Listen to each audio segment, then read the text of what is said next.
तो हमारी team DAV की तरफ से नमस्कार। हम लोग यहाँ पर एक एकांकी प्रस्तुत करने आए हैं जिसका थीम है मरता क्या ना करता।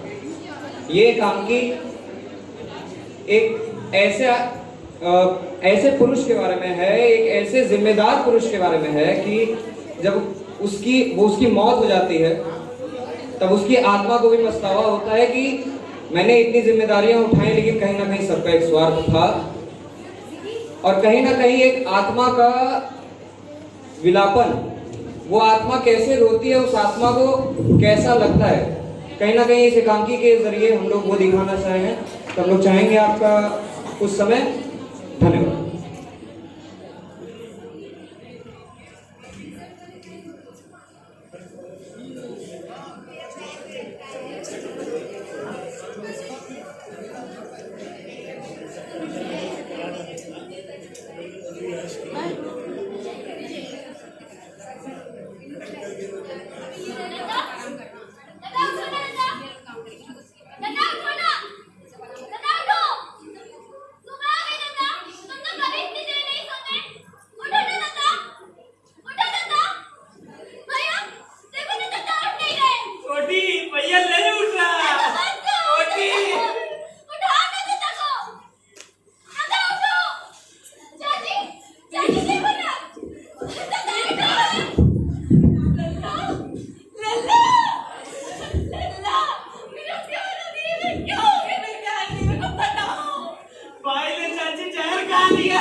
अपनी माँ से पहले नहीं जा सकते, नहीं इससे बुरा और कुछ नहीं हो सकता मेरे साथ। उठ जा, कितनी बदतमीज हूँ मैं। उठ जा नुपुर, उठ जा।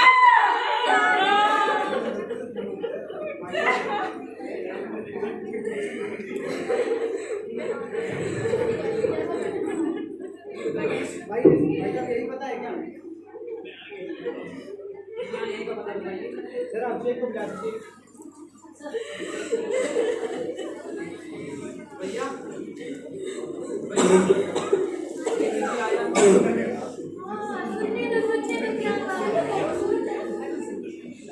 भाई साहब अभिषेक को बुला दीजिए जरा।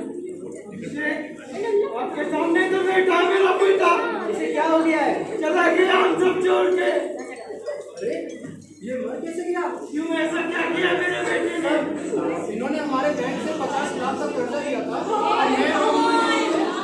किसने दिया?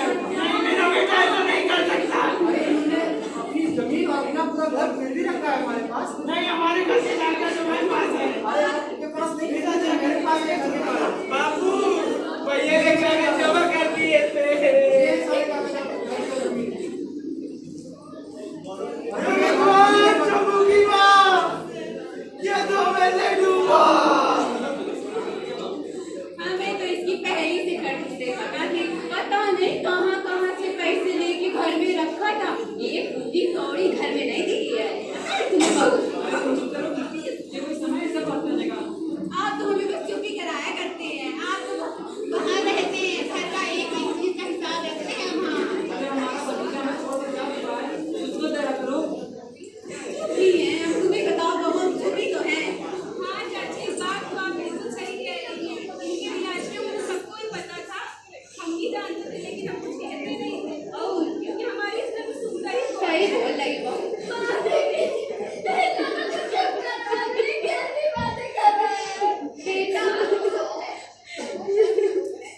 अरे बहन, हम तो घर के हैं, ये हमारी बहू, हम तो हो जाएंगे। ये जो दो उनसे बैठी पड़ोसी, वो हमारे कान भर गई, तब हम कर बोले।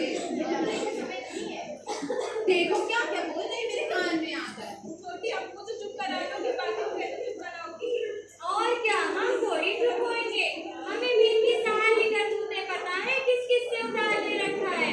परसों हमारे घर भी आए थे कि चाचा जरा 20,000 रुपये उधार दे दो। वो तो हम अपने पति को समझा दिए, थोड़ा ज्ञान दे दिए कि दे मत देना।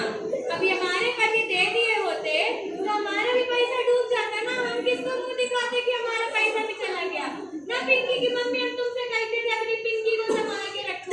अरे जी, हम मृत का ध्यान रखा करके हमारी ये बची है। आप सुनो, क्या कोई इनके पता नहीं है मोहल्ले में किसी को?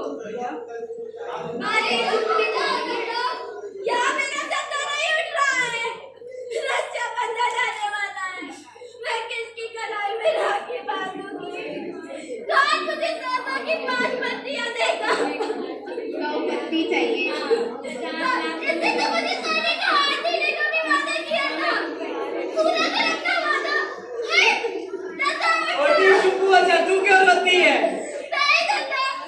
एक कच मेरा कच है, जो इसका भी कच मेरे सर पे आ गया। अब तो सारी घर की जिम्मेदारी मुझे को उठानी है ना। तू देख रही है, माँ बाप का भी देख ना। सारी जिम्मेदारी का बोझ तो मेरे सर पे। अब तू क्यों रोती है? आप अपने आप को संभालिए भैया। ये सब बातें तो बाद में भी हो सकती हैं। भैया अगर हमें समय निकलता जा रहा भैया। भैया संभालिए भैया। देखता हूँ, सुनती हो? पैसे ले आओ मेरे, कुछ पैसे ले आओ।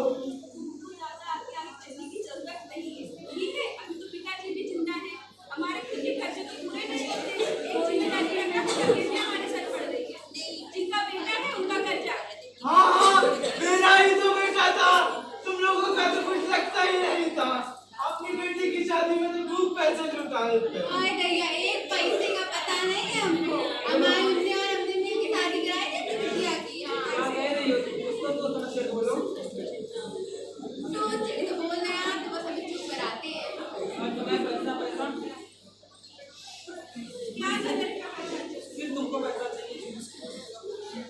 देख रही हो भोला की माँ, जिसको हमने अपनी पूरी जिंदगी अपना पीठ काट काट कर पाला, आज वही हमें इतनी सारी बातों और बोझों की तरह दबा कर चला गया। ये भगवान, इससे अच्छा तो हमारी डोरी लगाते होते।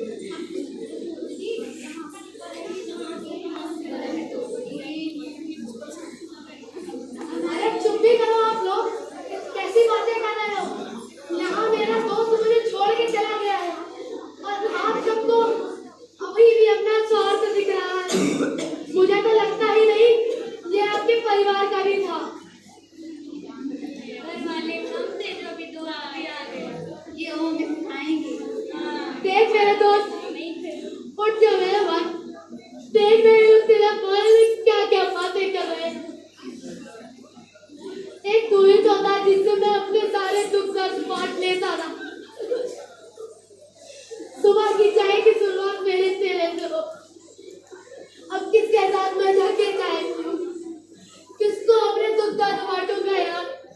अरे तुझे कोई तो प्रॉब्लम थी, मेरे तो कोई पर कहा होगा कि राजेश मुझे ये दिक्कत थी, मैं तो तेरे साथ खड़ा था ना यार, फिर क्यों ऐसा कर दिया मेरे दोस्त।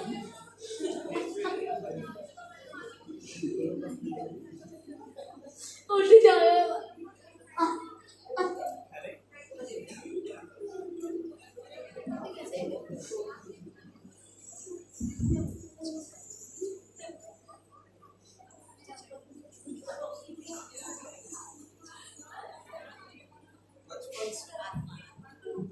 बचपन से घर की सारी जिम्मेदारियां उठाई अकेले, हमेशा सबकी ख्वाहिशें पूरी की, सारे अपने शौक अरमान छोड़ दिए। अकेले बिना बिना किसी के मदद के अकेले सब कुछ किया, सब कुछ, और आज ये सब सुनने को मिल रहा। समाज में सबके साथ खड़ा रहा, घर में सबको सपोर्ट किया, लेकिन उसके बाद भी, मेरे जाने के बाद भी इतनी बातें। बाहर वाले बोलते हैं, पड़ोसी बोलते हैं कि अपनी बेटी को बचा के रख लिया, अच्छा किया। अरे भूल गए जब इतना सब कुछ हुआ था तो मैं खड़ा था। अरे घर वालों से तो उम्मीद छूट गई थी, बाहर वालों से उम्मीद छूट गई थी, अब मैं क्या करता। मेरा भाई बोलता है कि मेरा एक कर्ज कम था जो अब ये भी देके चला गया। अरे भूल गया वो दिन जब तेरी पढ़ाई के लिए तुझे इंजीनियरिंग कराने भेजा, अपनी पढ़ाई छोड़ दी मैंने, तेरे शौक अरमान सब पूरे किए मैंने। अरे अभी तक तेरी, अपनी बहन की, सबकी जिम्मेदारी उठाई, अपनी सारी ख्वाहिशें छोड़ दी, शादी नहीं की अभी तक मैंने, तेरी शादी धूमधाम से कर रही। मेरी चाची बोलती है कि अरे किया क्या है, 1 रुपया नहीं दिया है। अरे इतनी पीड़ा, इतने कर्ज के बाद धूमधाम से अपनी बहन की शादी की, लेकिन कुछ नहीं दिखा किसी को। मेरी बहन बोलती है कि मुझे 100 की 5 पत्तियां कौन देगा, मुझे सोने का हार कौन देगा। मेरा बाप बोलता है कि अगर मेरी 2 ही औलादें होती तो अच्छी होती। अरे घर को संभाला, मेरी पीड़ा किसी को नहीं दिखी, इस खाली चेहरे पे एक मुस्कान रही और कुछ नहीं। दुख तो तब हुआ जब मेरी माँ भी मुझे नहीं समझ पाई, मेरी माँ भी मेरे हालातों को नहीं समझ पाई, मेरे छुपे हुए आंसू मेरी माँ को भी नहीं दिखे। सबका कुछ ना कुछ स्वार्थ मुझसे हमेशा लगा। सिर्फ एक ही था जिसको कोई स्वार्थ नहीं था, जिसकी उम्मीदों पर मुझे खड़ा नहीं उतरना था, मेरा दोस्त, जिसको मुझसे कुछ नहीं चाहिए था, जिसका सिर्फ एक चाय की प्याली के लिए वास्ता था। जाते जाते सबने अपनी उम्मीदों से गिना दिया, लेकिन उसी ने बोला कि अब मेरे साथ चाय कौन पिएगा। मेरे दोस्त, मेरी दिन की शुरुआत तेरे बिना कैसे होगी, तू मुझे चला गया छोड़ के। ये था, मुझे समझता था, हमेशा बोलता था कि मत रो। क्या हुआ है मुझे बता, क्या बताऊं मेरे दोस्त, नहीं सह पाया, नहीं सह पाया, कुछ नहीं समझ में आ रहा था, नहीं सह पाया। अब तू ही बता कि मैं मरता तो क्या ना करता, मरता तो क्या ना करता।